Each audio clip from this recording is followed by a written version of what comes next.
It is such nonsense. It is such nonsense. I said the concept of parda is avoid temptation in the society. We don't have discos here. We don't have nightclubs. So it is a completely different society, way of life here. Jonathan, listen. Jonathan, listen. It's about my society. My priority is how my society behaves. Prime Minister Khan, the US military is finally withdrawing from Afghanistan after 20 years. Are you happy about that? Happy in one way, because there was never going to be any military solution in Afghanistan. Anxious that they are leaving. Without a political settlement, there's a possibility of civil war. What would a political settlement look like in your mind? A political settlement in Afghanistan would mean a sort of a coalition government, a government from the Taliban side and the other side. There is no other solution.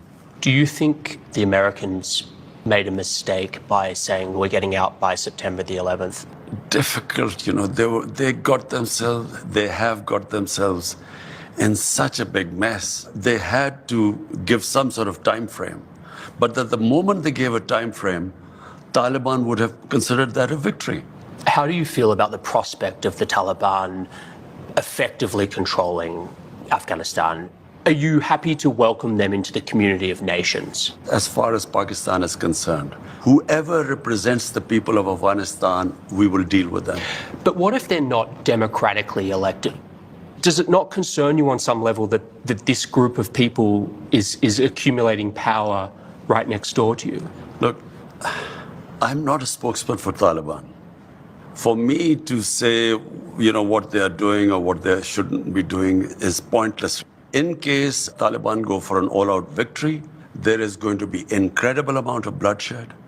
And let me tell you, the country that is going to suffer the most after Afghanistan is going to be Pakistan. We already have 3 million Afghan refugees here. And this could lead another exodus. So that is our biggest concern. The Americans, before they leave, there must be a settlement. Let's talk about the relationship with the United States. The American CIA director, Bill Burns, made an unannounced visit here to Islamabad. Why? Ever since 9/11, there's constantly been touch between our intelligence agencies. Did you meet with him? No, I didn't. Did anyone from your administration? Yes, our head of ISI. The Americans want to have their spies here and special forces based here in Pakistan to keep an eye on what's happening across the border. Will you allow the American government to have CIA here in Pakistan to conduct cross-border counter-terrorism missions against Al-Qaeda, ISIS, or the Taliban? Absolutely not. There's no way we're going to Seriously? allow any bases, any sort of action from Pakistani territory into Afghanistan. Absolutely not. Pakistan suffered 70,000 casualties, more than any other country, by joining the American war. We cannot afford any more military actions from our territory. We will be partners in peace, not in conflict. The American military right now is discussing doing airstrikes potentially to support the Afghan forces against the Taliban. Would you allow the American Air Force to use your airspace for those airstrikes? We are not going to be part of any conflict anymore.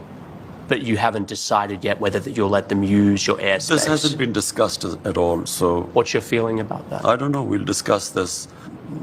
Why would the Americans be using bombing Afghanistan after it hasn't worked for 20 years? Why will it work again? Have you spoken to Joe Biden since he took office? No, I haven't. Is there a reason for that? Whenever he has time, he can speak to me. But at the moment, clearly, he has other priorities. What would you say to him if you had a meeting with him? The US has a big responsibility. Most powerful nation in the world. This is almost 1.4 billion people living in the subcontinent. We are held hostage. One dispute in Kashmir, a disputed territory, according to the United Nations Security Council resolutions. There should have been a plebiscite for the people of Kashmir to decide about their own future. That has never taken place. It's festering. It can easily, if the Americans have the resolve, the will, this can be sorted out. Intelligence analysts say that Pakistan has the fastest growing nuclear arsenal anywhere in the world. I don't Why? think, I don't know where they've come up with this. Pakistan's nuclear arsenal is simply as a deterrent to protect ourselves. But you're growing it, not shrinking it. I'm not sure whether we are growing it or not because, Really? as far as I know, our nuclear, the only one purpose, it's not an offensive thing. Any country which has a neighbor 7 times the size as Pakistan has would be worried. Is your goal vis-a-vis India and Pakistan nuclear disarmament? I'm completely against nuclear arms. I always have been. We've had 3 wars against India. And ever since we've had nuclear deterrent, we have had no war between the 2 countries. We have border skirmishes, but we've never faced war. The moment there's a settlement on Kashmir, I believe the 2 neighbors will live as civilized people. We will not need to have these nuclear deterrents. Last year, you wrote an open letter to leaders of Muslim states asking them to unite against Islamophobia, particularly in the West. Why did you feel the need to write that public letter? The problem is there's this big communication gap between the Islamic world and the Western societies. It happened after 9/11, when the word Islamic terrorism came into currency. The moment you say Islamic terrorism, the man in the street in the West thinks that there's something in Islam which leads to terrorism, or Islam causes radicalism. After 9/11, any time some terrorist act went on where a Muslim was involved, the entire 1.3 billion Muslims started becoming targets. Just across your border in Western China, the Chinese government has imprisoned more than 1 million Uyghur Muslims in re-education camps.